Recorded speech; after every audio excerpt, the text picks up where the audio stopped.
बिस्मिल्लाहिर्रहमानिर्रहीम। फरमान मुस्तफ़ा सल्लल्लाहु तआला अलैहि वसल्लम, जो शब जुम्मा रोज़ा जुम्मा मुझ पर 100 बार दुरूद पढ़ेगा, अल्लाह पाक उसकी 100 हाजतें पूरी फरमाता है। 17 आखिरत की और 30 दुनिया की। सल्लु अला हबीब सल्लल्लाहु अलैहि वसल्लम। मुस्कुराना अज़ीम सुन्नत मार्क राशिद आतारी न्यू रूहानी इलाज लेकर पेश खिदमत। आज 5 सफ़र की तारीख़ है और एक वजीफ़ा लेकर आया हूँ। ये शाम से पहले कर लीजिएगा। ये जादू जिन्नात नज़र बद से बचने के लिए ना, हर किस्म की बीमारी से बचने के लिए बेहतरीन अमर है।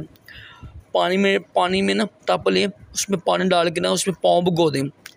पाँव भिगोने के बाद ना अवला खरदोशी पढ़ लीजिएगा 3 मरतबा, 5 मरतबा, 7 मरतबा, 11 मरतबा। और या कहार पढ़ना अपने 313 मरतबा पढ़ कर ना दम करें उस पानी पर भी और ख़ुद भी अपने पर भी दम करें। फिर इसी पानी से ना नहाएं आप।